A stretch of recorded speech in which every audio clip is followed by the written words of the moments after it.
Buenas tardes. Vamos a tratar el tema de diseño de estructuras metálicas construidas por tubos estructurales, según el enfoque del reglamento CIRSOC 302-2005. Este tipo de estructuras se adapta con mucha versatilidad para diferentes proyectos arquitectónicos, tales como los que vemos, donde nos permite jugar con las formas y lograr estructuras realmente estéticamente muy agradables. Las clases de tubos estructurales, según su sección, se clasifican en secciones circulares, CHS, secciones rectangulares, RHS, o secciones cuadradas con la misma definición, RHS. Las secciones circulares vienen definidas por el diámetro y el espesor, las secciones rectangulares por el ancho B, la altura H y el espesor T, asimismo por el radio de curvatura R. Según el proceso de fabricación, los tubos pueden ser con costura o sin costura. En general, los más utilizados son los tubos con costura por razones de costo y disponibilidad. En el proceso de fabricación de los tubos sin costura se realizan a partir de un lingote cilíndrico, se laminan en caliente mediante rodillos externos con un perforador y un mandril interior. Luego se van ajustando los diámetros externos y espesores de pared con un proceso de estiramiento en caliente y así se logran los tubos de sección circular. Mediante sucesivos pasos por cabezales de 4 lados, se logran luego secciones cuadradas o rectangulares a partir de la sección circular previamente lograda.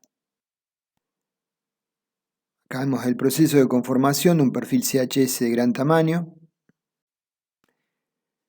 Con respecto al proceso de fabricación de tubos con costura para CHS y RHS, se parten de chapas o bobinas laminadas en frío o caliente, según su espesor. Se ejecuta el cizallado de las bobinas con los anchos necesarios para el desarrollo de los tubos. Como vemos en el esquema, en el dibujo abajo a la izquierda, se conforma la sección circular mediante el paso de la chapa por rodillos formadores. Luego se suelda en forma longitudinal el tubo con soldadura eléctrica de alta frecuencia, eliminando las rebabas externas, y después del enfriado se calibra el tubo circular en un tren de rodillos que ajusta su diámetro externo. Para obtener las secciones denominadas RHS, se realiza, como vemos en la foto de la derecha, sucesivos pasos en frío por cabezales de 4 lados. Como ventajas competitivas de estas estructuras, las tubulares, frente a otras secciones de hierro laminado que hemos estudiado previamente, las secciones tubulares presentan una distribución eficiente de material frente al pandeo flexional, mayor relación radio de giro-área. Al ser secciones cerradas tienen mayor resistencia y rigidez frente a la torsión, y asimismo sus secciones permiten lograr una buena eficiencia frente al pandeo lateral, sección rectangular apaisada. A igual tamaño, los perfiles tubulares tienen menor perímetro y por tanto la superficie expuesta para proteger de la corrosión y pintar es menor. Consecuentemente tienen asociados un costo de mantenimiento más reducido. Vemos superficies a pintar de secciones tubulares y superficies a proteger con pintura de perfiles abiertos, hierro ángulo y doble T.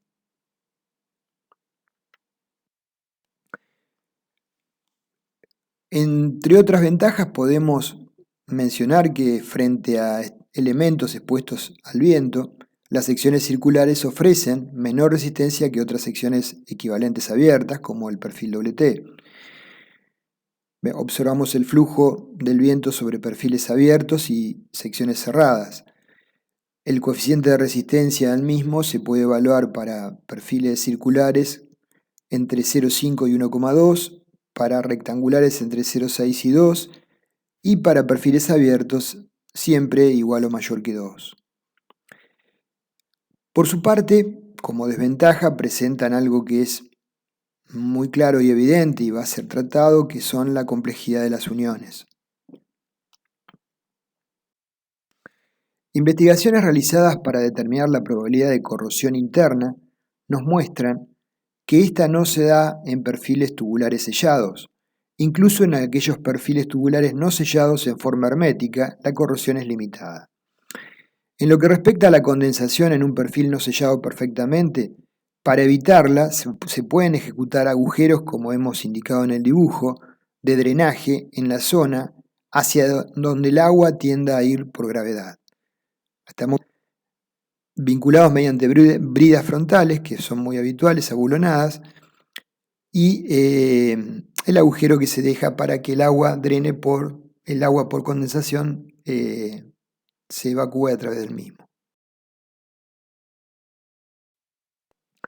Esta es la tapa de a la izquierda lo que es el reglamento vigente y a la derecha lo que son los comentarios al mismo. En nuestro país se tiene la costumbre de generar dos documentos independientes. Uno es el cuerpo reglamentario y el otro es el cuerpo de comentarios al mismo. Con respecto al alcance del reglamento, este reglamento establece los requisitos mínimos para el proyecto de elementos estructurales de acero ejecutados con tubo con o sin costura y de las uniones respectivas, siendo complementario del reglamento CIRSOC 301-2005, Reglamento Argentino de Estructuras de Acero para Edificios, que ha sido actualizado hace pocos días por la versión CIRSOC 301-2018, del cual se han adaptado algunas especificaciones con el fin de mantener en general sus procedimientos operativos para que las secciones tubulares rectangulares y cuadradas, que tienen dos almas y particulares tolerancias de espesor de pared en los tubos con costura.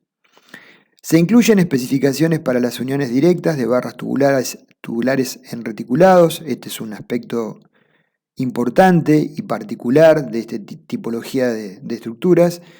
Este reglamento se aplica para el proyecto de elementos estructurales resistentes de acero ejecutados con tubos de uso estructural, y cuando decimos de uso estructural tendremos que referirnos al tipo de acero que está admitido en el reglamento, que ya lo vamos a indicar, con costura y sin costura, con secciones transversales circulares, CHS, o rectangulares, RHS, y de las uniones respectivas, que forman parte de estructuras resistentes de acero de edificios destinados a viviendas, locales públicos, depósitos, industrias, incluso los que tengan carácter provisorio tales como andamios, cimbras o puntales. También se aplica a elementos estructurales tubulares que formen parte de estructuras de soporte de cañerías e instalaciones de estructuras resistentes de carteles. Se utilizan mucho en marquesinas, por ejemplo, y similares.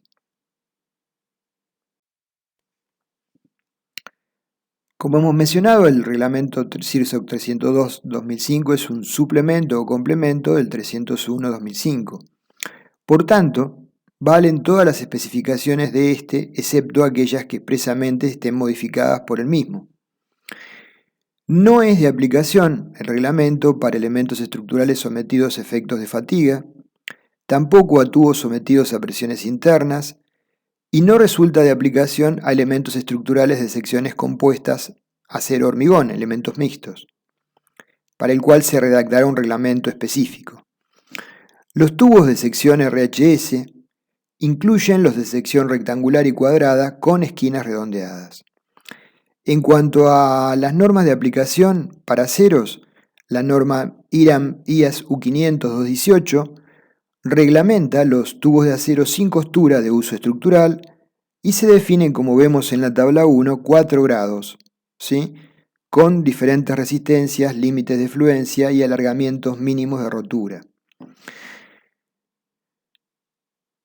El grado 1 tiene una resistencia a la tracción mínima en megapascales de 310 megapascales y un límite de fluencia mínimo FI 205 megapascales y un alargamiento de rotura mínimo sobre una probeta de 50 milímetros en % de 25%.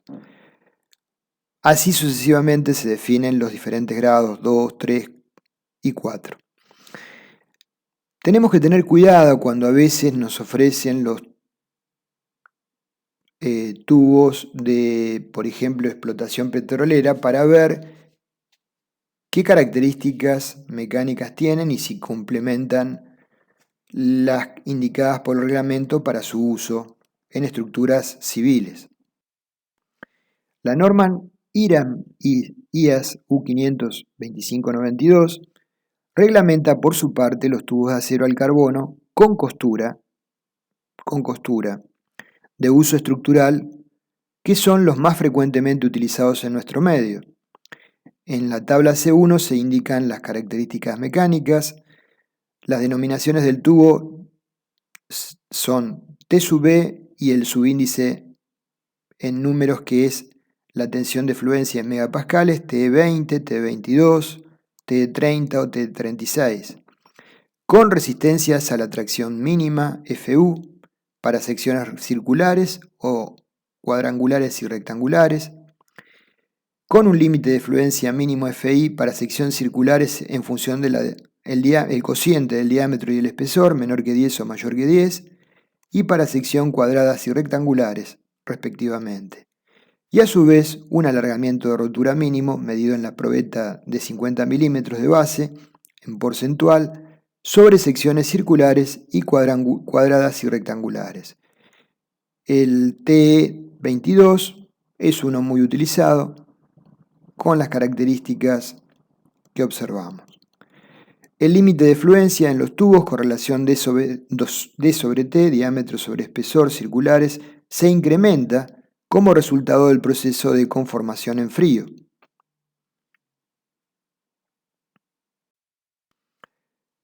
Se establecen tolerancias en los espesores de la pared y las dimensiones exteriores de los tubos. También se establece una tolerancia para la falta de rectitud de los tubos, que se fija como la longitud dividido 400.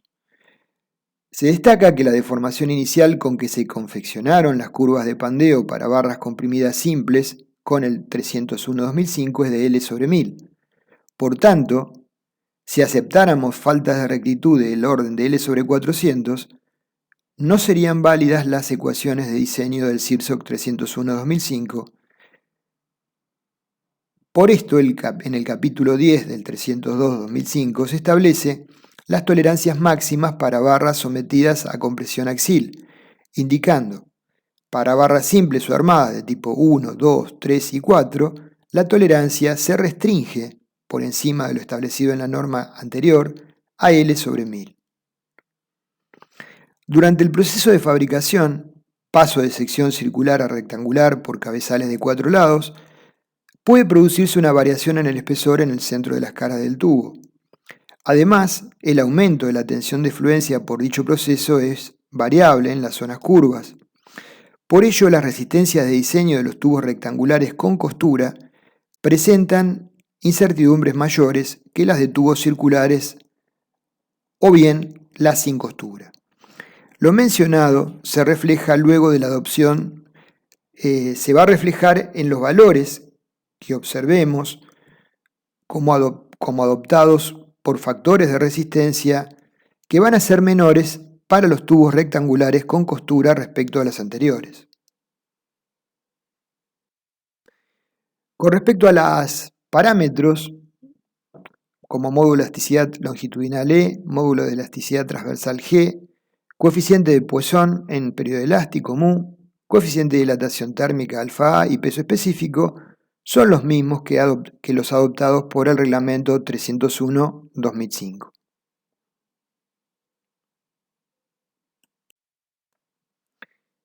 Desde el punto de vista de la ejecución de las estructuras, el reglamento indica tratar de evitar esfuerzos torsores o flexotorsores en elementos que no hayan sido proyectados especialmente para tomarlos, garantizar la estabilidad lateral de elementos planos no arrastrados transversalmente durante la etapa de montaje, contemplar la posibilidad de inversión de signos en los esfuerzos de flexión que puedan comprimir elementos que estén bajo carga, bajo situaciones de servicio traccionados, evitar la aplicación de cargas concentradas en elementos no especialmente proyectados para estas acciones, Analizar la posibilidad de condiciones de apoyo distintas a los estados de carga de servicio, por ejemplo, cuando se los toma con lingas para montarlos.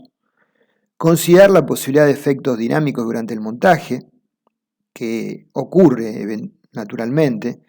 Considerar la posibilidad de sobrecargas particulares o especiales de operarios actuando en las secuencias de armado y montaje. Entonces son todas situaciones que debemos analizar en la etapa de proyecto.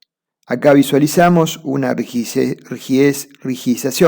espacial con tubos estructurales, como estamos marcando en rojo, de un frente vidriado de un aeropuerto, y la misma se hace con tubos estructurales para permitir tomar tanto fuerzas de tracción como de compresión.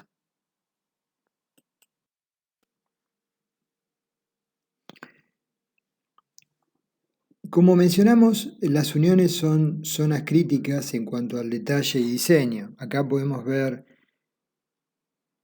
ensayos en donde se produce en una cabreada conformada por cordones diagonales circulares de tubos estructurales, la plastificación del cordón por que la diagonal comprimida ejerce una fuerza de compresión excesiva sobre el mismo.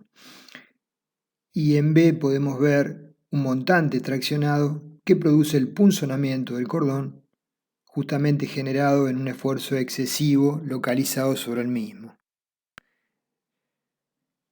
Se plantean en diferentes publicaciones distintos modos de fallas en uniones denominadas tipo K o N, de secciones huecas rectangulares. En A, por ejemplo, vemos rotura a flexión de la cara del cordón, con plastificación de las zonas cercanas.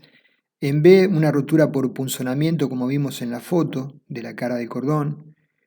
En E, una rotura total del cordón por esfuerzo de corte, donde hay una diferencia entre los puntos de coincidencia de las diagonales, un huelgo.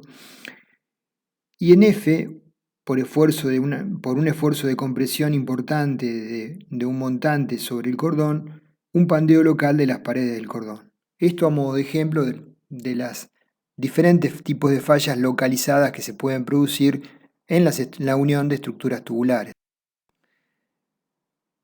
En C, por ejemplo, la rotura por tracción de la barra diagonal, que sería una falla de la barra en sí misma. En D, la falla por compresión de una barra diagonal, que sería una falla del elemento individual. Y en G, el pandeo local de la cara del cordón, como vimos en una foto previa. En cuanto a la fabricación y el montaje de la estructura, la facilidad de la fabricación en taller de la estructura es un aspecto importante que se va a ver reflejado en la economía final del proyecto. Proyectar una cabreada tipo con diferentes secciones diagonales y montantes con el fin de optimizar el peso de la misma puede generar una serie de inconvenientes, dificultar las uniones porque van a ser todas diferentes, complicar el control de ejecución de las mismas y encarecerlas, finalmente. Y encarecer, por lo tanto, la obra que suponíamos que estábamos optimizando. El proyectista realiza, por su parte, los planos generales y los detalles básicos del proyecto, y la empresa constructora realiza los planos de taller y de ensamble. El proceso de traslado y montaje de la estructura, junto con la definición de esas uniones en obras, tienen que estar previstas en la etapa de proyecto, pensando en el equipo que contamos en obra para hacer la etapa de montaje. Con respecto a la importancia del diseño de las uniones, hasta ahora lo que hemos visto imágenes y fotos de uniones soldadas directas, sin cartelas. Al eliminar las cartelas, la resistencia de la unión directa mediante soldadura ya no es independiente de la geometría y las relaciones de lados y espesor de las barras componentes, sean estos cordones, diagonales o montantes. Esto lo vamos a ver más adelante. En general, las uniones en taller suelen ser soldadas. Acá hay diferentes esquemas de uniones tentativos planteados en el mismo reglamento, con el fin de facilitar las mismas y el control. Los perfiles rectangulares tubulares se unen por soldaduras usualmente en ángulo. Para secciones iguales a unir de las paredes laterales deben ser preparadas para soldar a tope, como vemos en el esquema A, por ejemplo, en el detalle A1. En cuanto a la protección de las estructuras contra la corrosión, el acero de las estructuras que quede expuesto tiene que estar protegido contra la corrosión y esto se logra con pinturas de protección aplicadas en taller y generalmente retocadas en obra. Durante el transporte y montaje puede haber zonas donde se afecte esa pintura. Hay puntos críticos en donde se debe controlar la protección contra la corrosión, en las zonas de soldaduras, por ejemplo, en las zonas de uniones, revisando los sectores que se puedan dañar durante justamente estas etapas de traslado de la fábrica a la obra, transporte y montaje. La estructura tiene que conservar su aptitud durante toda su vida útil, dado que las pinturas tienen un periodo de protección limitado en el tiempo. Se vuelve necesario, como parte del proyecto, de la elaboración de la documentación del mismo, desarrollar un manual de mantenimiento de la estructura. Debido a las dificultades para inspeccionar el interior de un tubo respecto del proceso de corrosión, es necesario plantear algunas ideas básicas. La corrosión se produce por la presencia de agua y oxígeno en un edificio cerrado. Es poco probable que exista una penetración de humedad importante como para generar una corrosión severa. Por esto, una protección interna contra la corrosión solo debe considerarse cuando el tubo esté expuesto a la intemperie. Si existen pequeñas fisuras en las uniones, el aire y la humedad pueden penetrar al interior del tubo y esto puede prevenirse dotando al mismo de agujeros para igualar presiones ubicados de manera tal que no permitan el ingreso de agua al tubo por gravedad. En estas situaciones se sugiere adoptar espesores mínimos de pared del orden de 5 o 16 pulgadas. Para nuestros medios quizás es un poco excesivo. Como resultado de la fabricación, queda en la superficie exterior de los tubos una delgada película de aceite. Si el tubo tiene que ser pintado, hay que limpiar esa película con un solvente adecuado previo al proceso de pintura. Acá vemos un esquema de armado de estructuras de vigas con tubos estructurales donde se simplifican sensiblemente las uniones y tiene una buena rigidez en el plano normal a la cabreada, generando este tipo de vinculaciones, donde las diagonales son internas y los cordones se ponen de a pares a los lados, como se ven en ambas fotos y en los croquis de abajo. Son estructuras muy fáciles de ejecutar donde no hay que biselar los extremos. Desde el punto de vista estética quizás no tengan la misma visual que otras, pero son, cuando la estética no sea el factor dominante, económicas de ejecutar y con buena rigidez. Comenzando con el proceso de diseño de estos elementos, en cuanto a tubos sometidos a tracción axial, se pone un límite a la esbeltez, dado que barras demasiado esbeltas se pueden deformar durante el transporte y el montaje. Por esto limitamos la esbeltez a L sobre R mínimo menor o igual que 300. Valen los conceptos desarrollados en elementos traccionados según el 301-2005 respecto del área neta y el área eficaz. Para considerar el área neta, al ejecutar cada agujero en el proceso de punzonado, sabemos que se daña la zona del metal cercano y por eso tenemos que tomar como diámetro del mismo el diámetro nominal más un sobreespesor de 2 milímetros. Para considerar el área efectiva, tenemos que evaluar el fenómeno de retraso de cortante, considerando que el área efectiva es un coeficiente U menor que 1 por AG, o por el área neta. La reducción está relacionada con la distancia entre el plano de la unión por el que se transmite la fuerza y el centro de gravedad de la sección, definido con la simbología X. Se considera también la longitud de la unión para definir el valor de U, retraso de cortante. El coeficiente de reducción se puede expresar en general por una fórmula de naturaleza empírica que se correlaciona con los resultados de ensayos con un margen aceptable de error. U es igual a 1 menos X sobre L menor o igual que 0,9. Acá vemos la definición de X para diferentes tipos de uniones y el concepto de L, que es la longitud de desarrollo del cordón de soldadura en la dirección de la carga. Arriba vemos un tubo que se vincula por los laterales con bulones, entonces la tracción T es tomada por las 4 caras del tubo y en las cercanías de las caras abulonadas, el valor de T1 tiene que transferirse a las caras laterales T2 y por eso se genera este incremento de tensiones sobre esos lados que se evalúa mediante este factor mencionado. Del mismo reglamento tenemos expresiones para determinar el valor de X para otro tipo de uniones soldadas, tubulares. Y en cuanto a la resistencia de diseño axial, se define la fluencia de la sección bruta como el factor Φt de reducción por Pn, donde Pn es igual a Fi por el área G.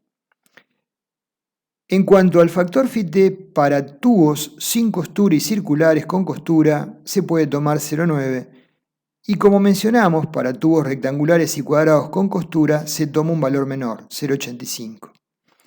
Con respecto a la rotura en la sección neta, a efectivo, la resistencia de diseño es Φt por Pn, pero Pn en este caso es Fu, la tensión de rotura de atracción especificada en el acero, como vimos en las tablas, por el área efectiva. En estos casos, para tubos sin costura y tubos circulares con costura, Φt se toma 0,75 y para tubos rectangulares y cuadrados con costura, el valor de Φt es nuevamente menor, 0,7.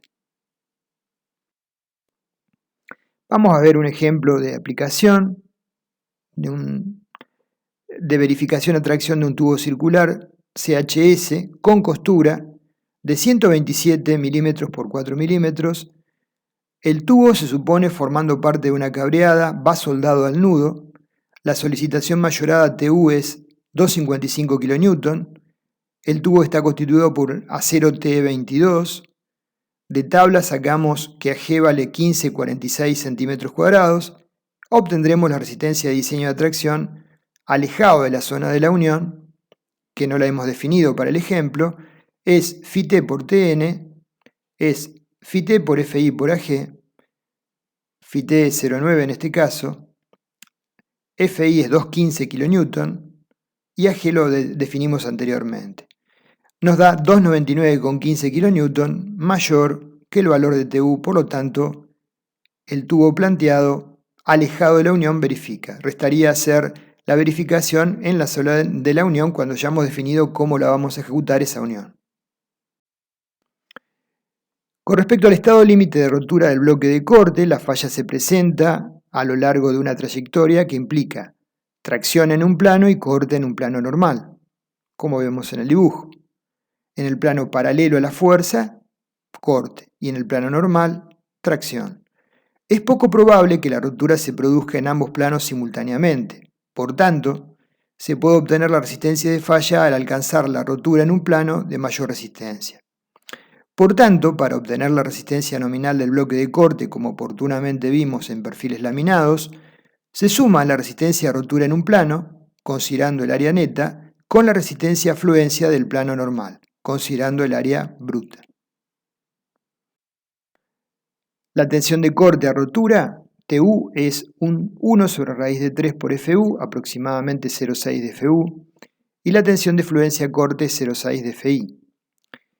Si el término FU por área neta traccionada es mayor que 0,6 de FU por área neta de rotura por corte, ¿sí? Tenemos rotura por tracción y fluencia por corte. La ecuación a aplicar sería Φ por FU por AN sub T más 0,6 de FU por AGB. Se produce la rotura por tracción acompañada de la fluencia por corte. Si por el contrario el término de la rotura por corte es mayor que la rotura por tracción, es decir, si 0,6 de FU por ANB es mayor que FU por ANT, la ecuación a aplicar es phi por 0,6 de FU por ANB más FI por AGT. En ambos casos el factor phi es 0,75, el subíndice B se refiere al área de corte y el subíndice T se refiere al área de tracción.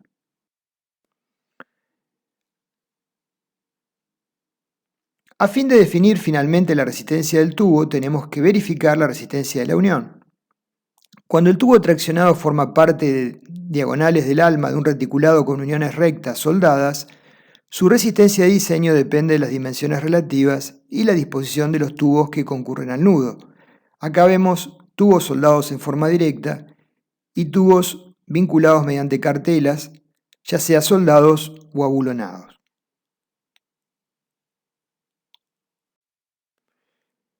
El diseñador tiene que entender qué factores influyen para no encarecer la solución.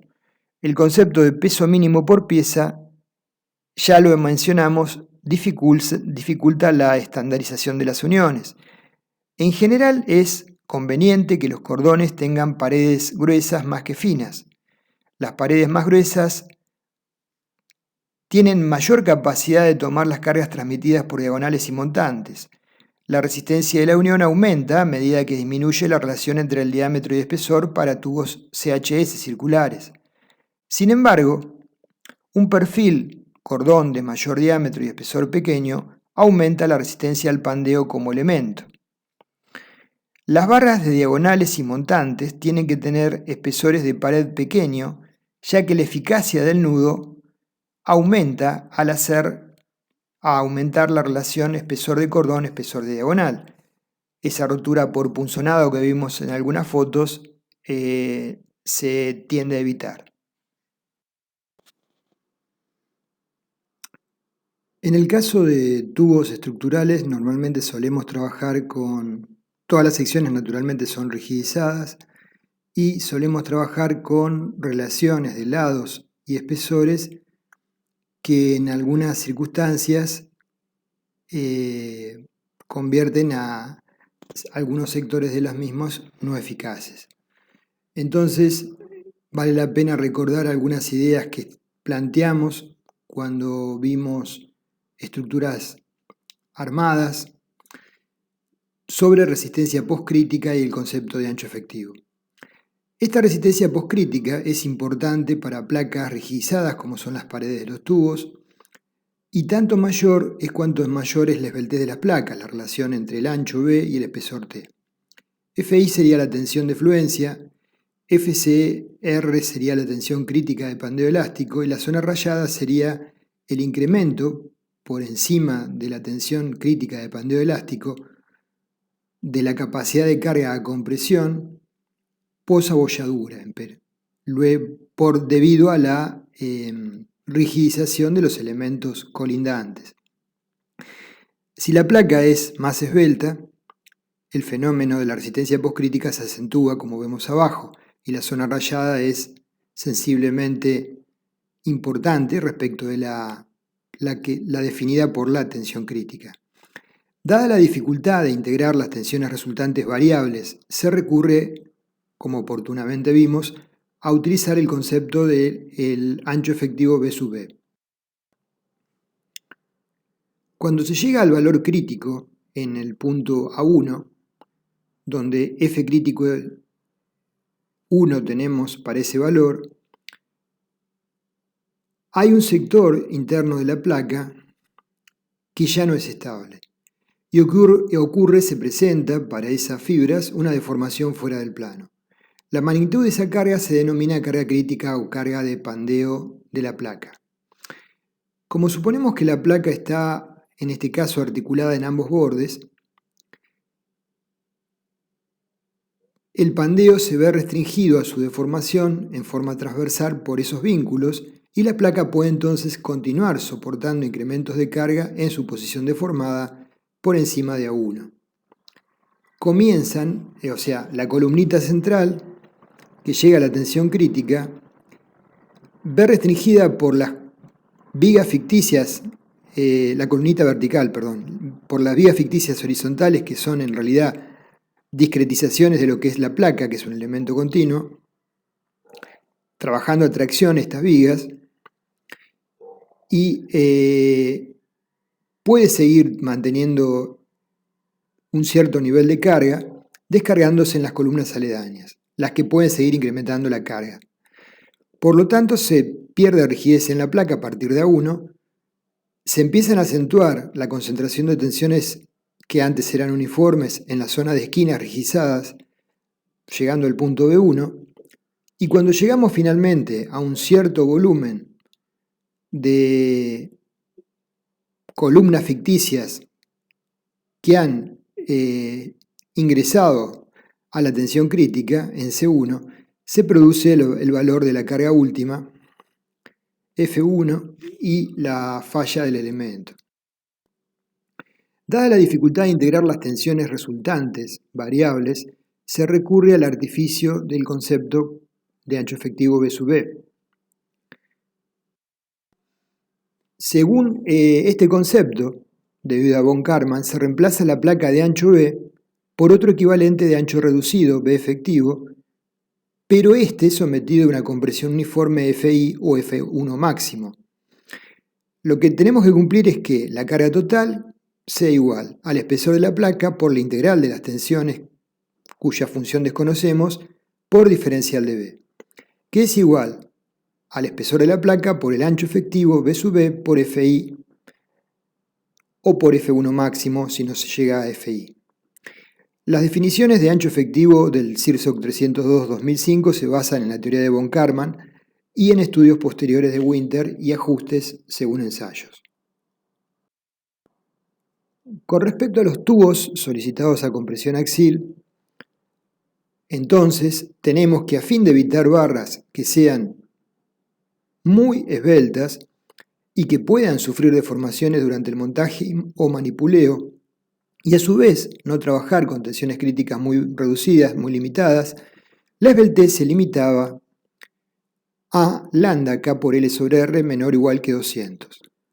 La resistencia de las secciones tubulares a compresión axial está gobernada por el pandeo global de la barra o el pandeo local de los elementos de la sección transversal.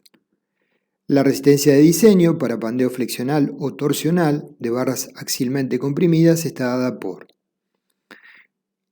RD es igual a Φc por Pn, y Φc para tubos sin costura y tubos circulares con costura CHS vale 0,85. Y para tubos con costura rectangulares y cuadrados, RHS vale 0,80. Donde, por su parte, Fc crítico es la tensión crítica en megapascales. La tensión crítica se determina de la siguiente manera. Para lambda C por raíz de Q menor o igual que 1,5, donde Q era el factor de reducción por pandeo local y era igual a 1 si los elementos, los lados no eran esbeltos, no tenían relaciones locales mayores que lambda R, la tensión crítica es igual a Q por 0,658 elevado a la Q lambda C cuadrado por FI, zona de pandeo anelástico. Para piezas esbeltas, lambda C por raíz de Q mayor que 1,5 valía la tensión crítica de Euler 0,877 dividido lambda C al cuadrado por FI. Acá no interviene el factor Q porque el pandeo es global. Es debido a la gran esbeltez del elemento. Entonces, Q, como vimos, era el factor de reducción por pandeo local y para pandeo flexional, lambda C vale K por L dividido pi por R por FI sobre E. Y para pandeo torsional, lambda C es lambda E es igual a raíz de FI sobre F sub E. Con Fe es la tensión crítica elástica de pandeo torsional expresada por, como observamos, por los dos términos, uno donde interviene el pandeo, la resistencia al alabeo, CW, módulo del alabeo de la sección transversal del tubo, y LT, longitud no arrastrada para torsión, y el factor de longitud efectiva para pandeo torsional KZ, y en el segundo término interviene el módulo G y J, el módulo de torsión del tubo.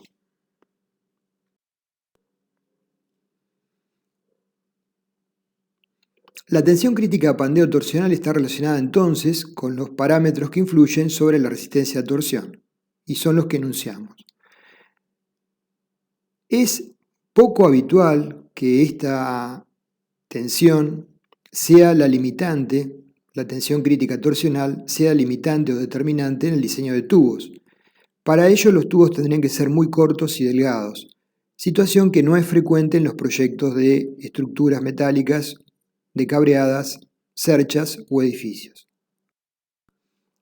Entonces, con respecto al factor Q de pandeo local, para lambda menor o igual que lambda R, Q es igual a 1, y para lambda mayor que lambda R depende del tipo de la sección.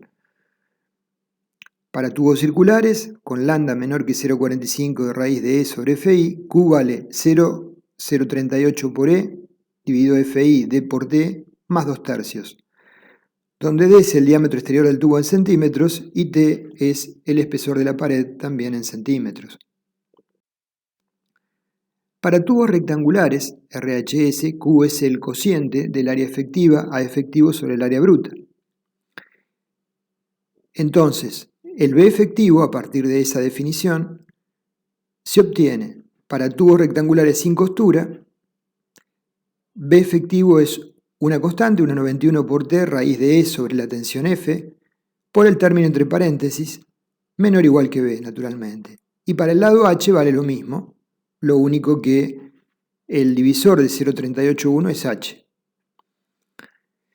menor o igual que H. Para tubos rectangulares con costura, la expresión de B sub B y H es la misma, lo único que la constante ahora es 0,415. Es la única diferencia entre las expresiones anteriores y estas.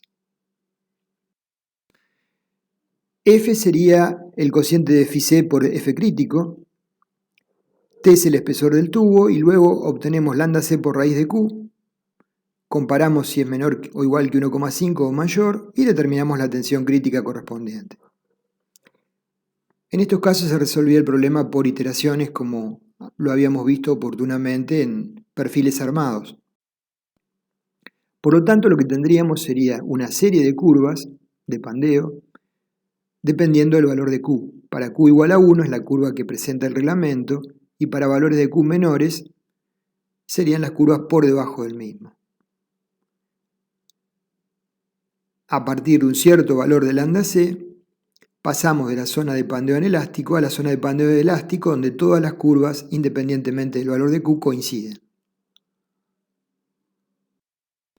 Vamos a ver un ejemplo de aplicación de un tubo circular a compresión, verificar el cordón constituido por un tubo circular CHS de dimensiones 88,9 por 3,2 milímetros, de acero T sub B 22, con FI 215 megapascales, FU 320 megapascales, de 80 centímetros de longitud y condiciones de borde K igual a 1.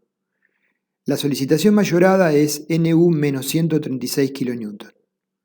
De tablas obtenemos a G, el área del tubo 862 centímetros cuadrados, el radio de giro 303 y la relación D sobre T 27,8. Evaluamos lambda R de la tabla 221 y nos da 106 sensiblemente mayor a D sobre T, por lo tanto el factor de reducción es igual a 1. Calculamos lambda C, nos da un valor reducido porque el tubo tiene una longitud reducida frente a las dimensiones, 0,276, menor que 1,5, y por lo tanto aplicamos la expresión de pandeo anelástico, F crítico, 208,2 megapascales, y luego la resistencia de diseño, φC por Pn, es decir, φC por la tensión crítica recién determinada, con Q igual a 1, por AG, por la conversión de unidades 10 a la menos 1, que nos da 152,6 kN, mayor que NU, por lo tanto, el tubo verifica.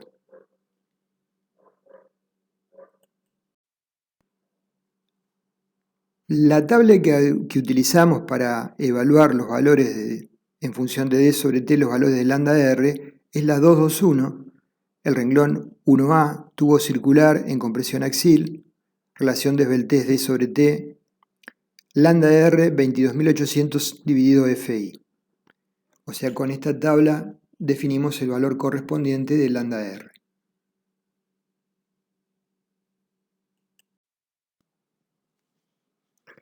Vamos a ver otro ejemplo de aplicación para un elemento aislado, un tubo rectangular. La solicitación mayorada en este caso es menos 224,2 kN. Asumimos un tubo rectangular con costura de tablas de 100 por 140 por 476.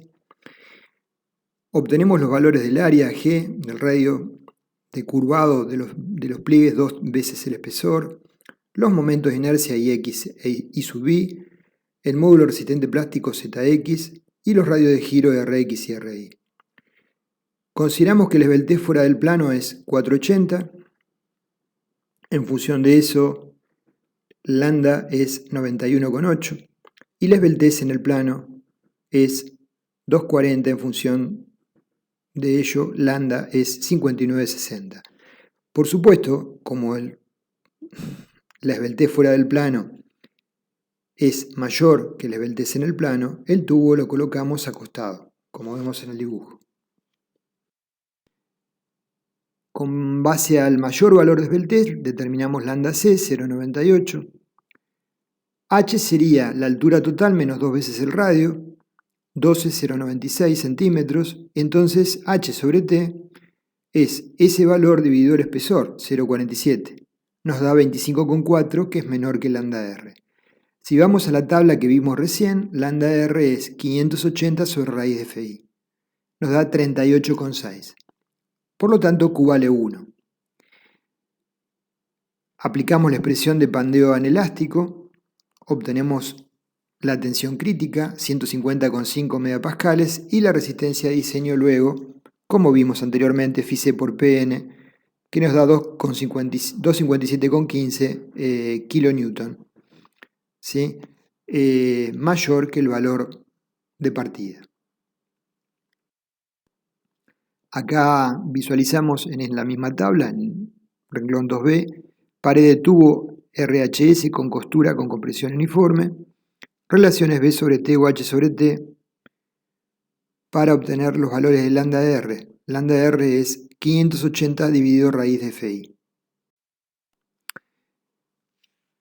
En estructuras trianguladas conformadas por tubos, con diagonales y montantes, con tubos soldados alrededor de todo el perímetro, a cordones continuos, el factor de longitud efectiva K para el pandeo en el plano del reticulado será el mayor o igual que 0,9 para cordones y para diagonales extremas de vigas trapeciales, y 0,75 para montantes y diagonales, excepto diagonales extremas de vigas trapeciales.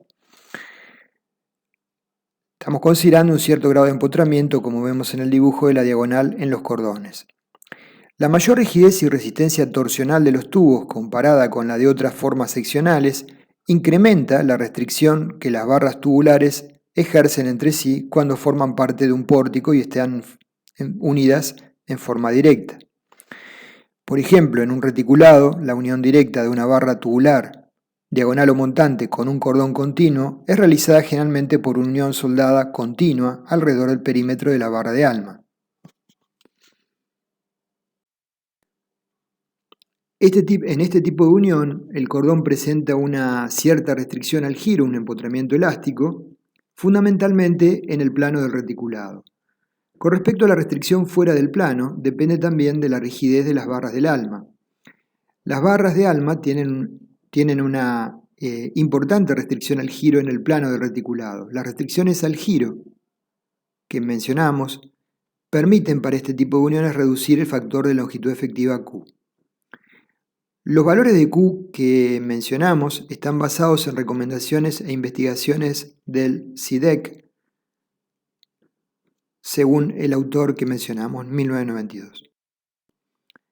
Según el Comité Internacional para el Desarrollo y Estudio de la Construcción Tubular mencionado, se sugiere adoptar para cordones comprimidos una longitud de pandeo igual a LK09 DLA, donde LA es la distancia entre puntos de arrastramiento efectivo del cordón comprimido. Con respecto al cuando el cordón inferior, sobre el cual no apoyan correas, está comprimido por efecto de la acción de, por ejemplo, la combinación de carga 0,9D más 1,6 de omega, podríamos intentar evaluar la rigidez que tienen esas diagonales que impiden parcialmente el desplazamiento fuera del plano de ese cordón, evaluando resortes, ¿sí? Analizando con buen criterio la rigidez de los mismos. Las cabreadas más usuales son las tipo Warren, como vemos arriba, son las más fáciles de ejecutar en los nudos. Las dos restantes son más dificultosas de concretar y la tipo Bienengel tiene el inconveniente de que requiere que los nudos sean rígidos, es decir, transmitir no solamente fuerzas axiales, sino momentos flectores a través de los nudos para lograr el equilibrio. Hay ensayos y evaluaciones sobre la longitud efectiva de los cordones comprimidos, por ejemplo, inferiores de cabreada bajo la succión del viento. Este que estamos observando es uno de ellos. La longitud efectiva de pandeo de un cordón inferior solicitado a compresión, como por ejemplo por carga ascendente de viento, depende de la carga en el cordón, de la rigidez torsional de la cabreada, de la rigidez a flexión de las correas y de la unión entre las correas y viga. En el caso que estamos observando, donde las correas tienen una rigidez flexional importante, se observa que el cordón interior sin soporte puede reducirse la longitud física de pandeo lateral a 0,32 veces la longitud L del cordón. Es un caso particular, no es como para tomarlo para todas las situaciones, y las correas acá son especialmente robustas. En nuestro medio no ocurre ello. Los ejes de las barras pueden, y en general ocurre, no concurrir en un punto, y esto va a generar excentricidades.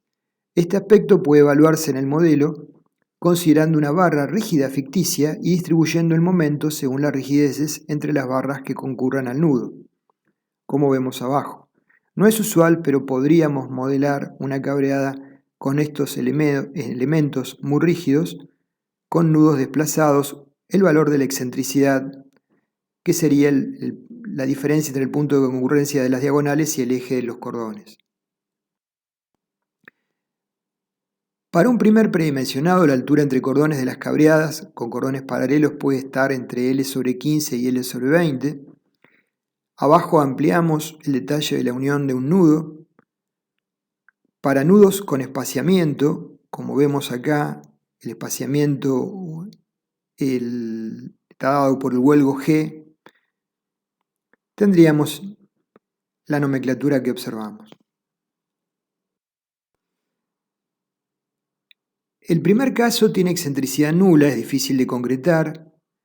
El de arriba a la izquierda, el segundo caso tiene una excentricidad bajo el eje del cordón que se considera positiva.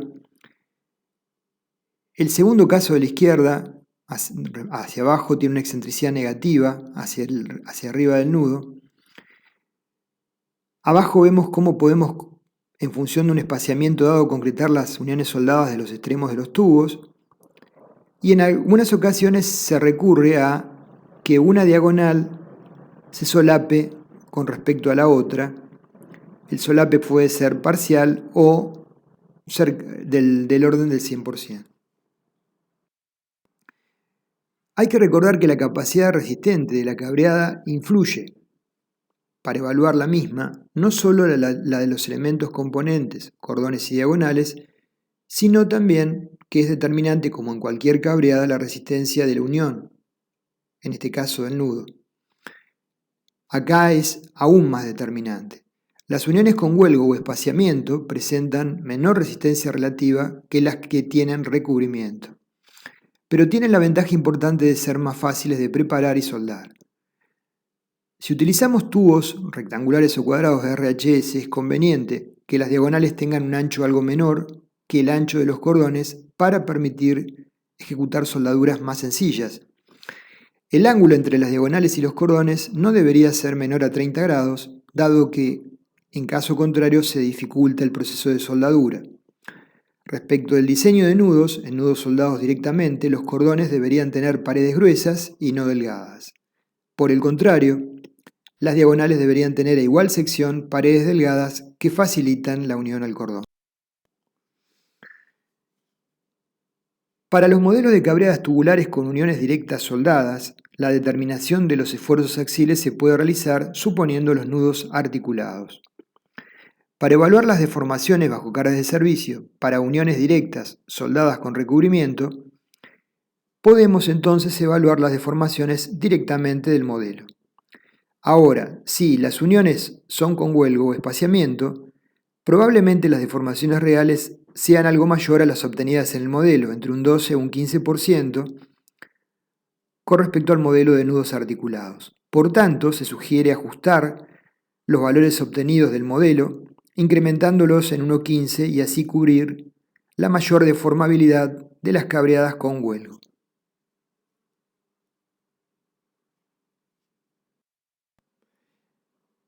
Para terminar la presentación de este tema, vamos a ver un ejemplo de aplicación justamente de una cabreada simple tubular.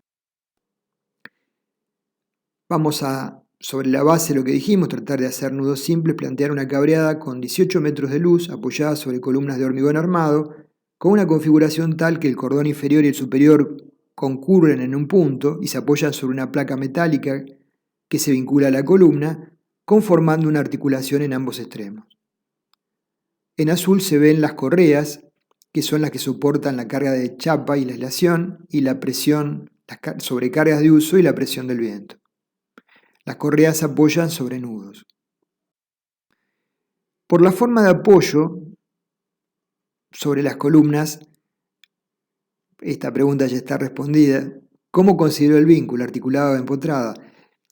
Bueno, acá es evidente que está articulada, pero esto es interesante analizar, uno, cómo diseña la cabreada, cómo plantea el proyecto y luego cómo materializa la unión para que la unión que estamos ejecutando se corresponda con el modelo de cálculo. Las cabreadas están ubicadas cada 5 metros, el módulo es 5 metros, las correas se apoyan en nudos con montantes o diagonales. Se supone realizado el análisis de carga y se consideran dos estados críticos, peso propio y sobrecarga y peso propio y viento. Entonces, esquemáticamente la cabreada es como vemos. La combinación de cargas gravitatorias mayoradas, 1,2 de D más 1,6 de L, LR, genera que las carguitas de las correas son las fuerzas en rojo marcadas. Vamos a diseñar simplemente los cordones. Los restantes elementos los vamos a omitir por una cuestión de tiempo. El otro estado de cargas a evaluar es el de 0,9D menos 1,6 de omega. Cabe resaltar que la resultante es normal al eje de la chapa y por lo tanto hay una componente como la que dibujé y una componente horizontal. Acá ignoré la componente horizontal, que está equilibrada hacia ambos lados, por una cuestión de simpleza en el ejemplo. Deberíamos tomarla en cuenta, ¿sí? La resultante de viento es normal a la chapa, por lo tanto tendrá una inclinación alfa y tendrá una componente horizontal hacia la izquierda y hacia la derecha, que estará equilibrada, pero estará actuando sobre esos nudos. Observamos la deformada para la combinación de viento es la que visualizamos y es la lógica, el cordón inferior está claramente comprimido.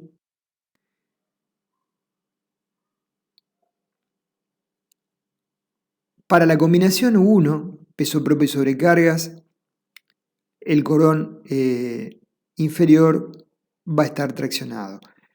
Esta es la deformada para la situación de 0,9D más 1,6 de omega, 1,5 de omega, donde se ve la deformada en amarillo del cordón y que el mismo está comprimido de extremo a extremo.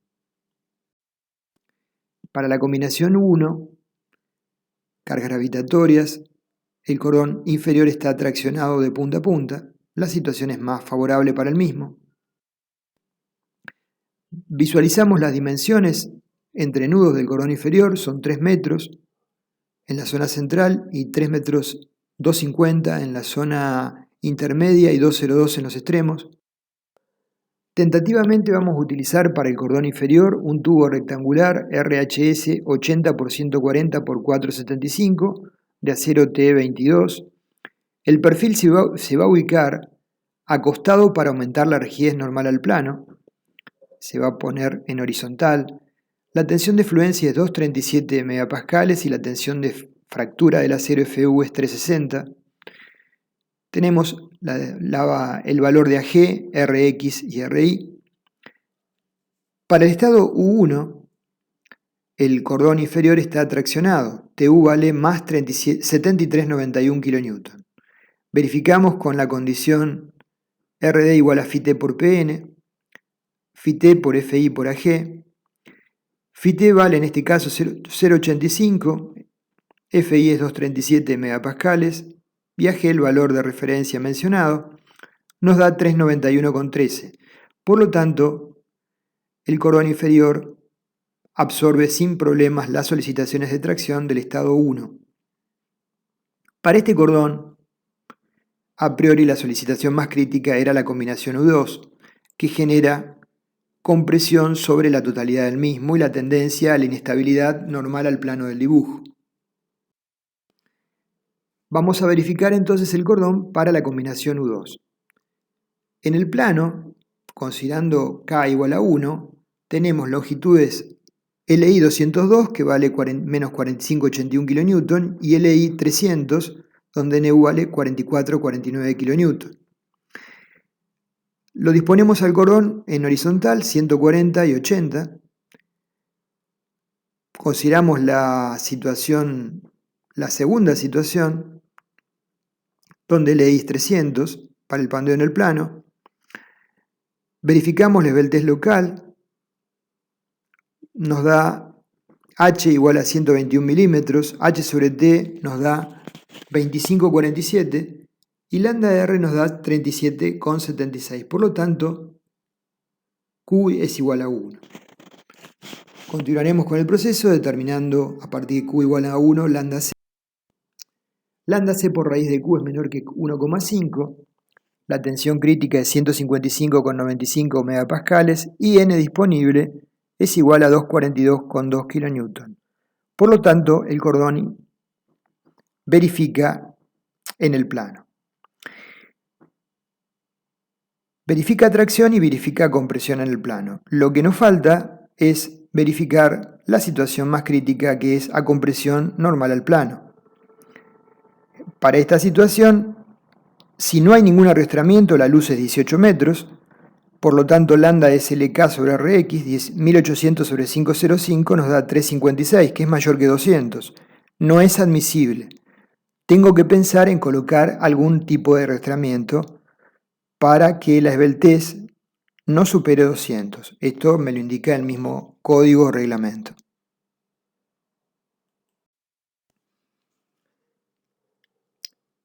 Tentativamente podemos intentar colocar tornapuntas, como vemos, en los puntos que estamos mencionando, cercanos a los tercios de la luz. De esa forma vamos a dividir la estructura en 3 segmentos del cordón inferior, inmovilizados en dichos puntos. La luz central es del orden de 9 metros, entonces lambda ahora es 900 sobre 505, es 178,2, menor que 200, por lo tanto verificaría a priori la esbeltez global del cordón, límite. Con respecto al valor de F a considerar para el diseño de las tornapuntas, va a trabajar la traccionada, se suele tomar un número del orden del 2% del valor máximo de la fuerza de compresión del cordón. Entonces tenemos L900, NU 44,49 kN, lambda C es ahora mayor que 1,5, 1,95, Q es igual a 1, la tensión crítica está dada en la zona de pandeo elástico de Euler, nos da 54,66 kN,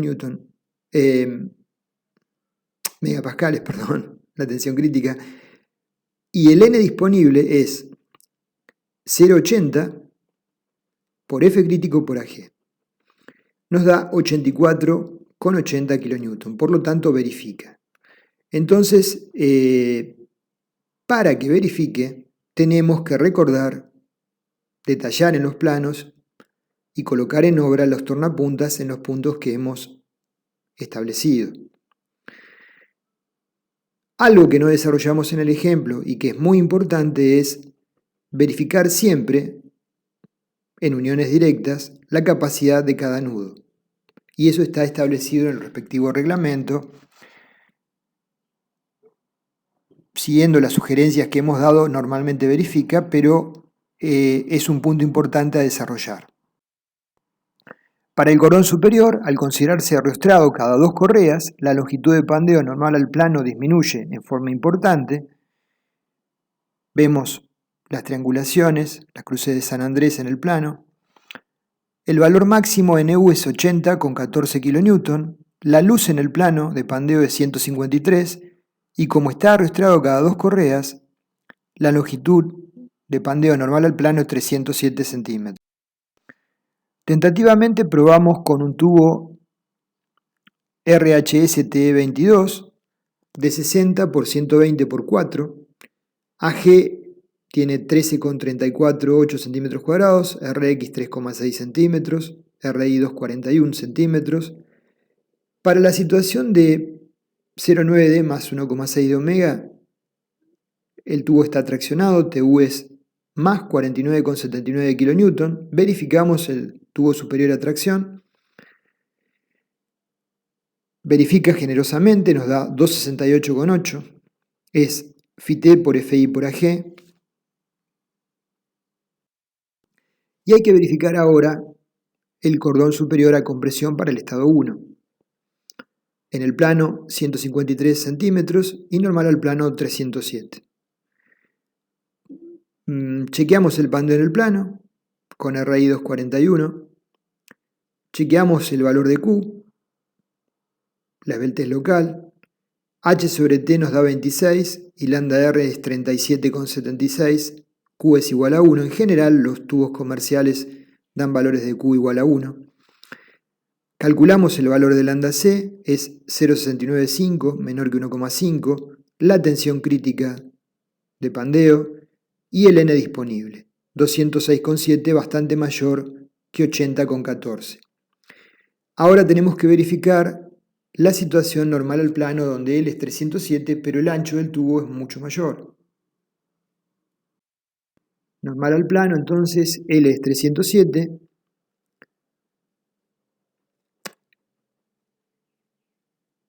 El lambda C es 0,93, menor que 1,5. La tensión crítica es 164. El N disponible es 175 kN, mayor que NU. Verifica. Podríamos pensar en optimizar más la solución de este cordón, reduciendo quizás el mismo, pero tenemos que pensar que siempre se va a requerir una cierta rigidez normal al plano de la cableada durante el montaje, transporte y montaje. Por eso se adopta finalmente estas dimensiones. Respecto de su espesor, es a fin de verificar las uniones directas de diagonales y montantes con el tubo. Respecto a por qué tomamos normal al plano la distancia 307, está explicado en el dibujo de abajo. En rojo son correas puntales y las cruces correspondientes que constituyen puntos fijos. Las correas, a la derecha vemos las correas sin cruces. Las correas de por sí mismas, si no disponen de puntales y cruces, no constituyen puntos que se puedan considerar indesplazables. Esto hay que tener cuidado porque a veces existe el concepto equivocado de considerar la luz de pandeo normal al plano la distancia entre correas. Finalmente, con las tornapuntas queda de tal forma la estructura. Y de esta forma cerramos la presentación. Muchas gracias.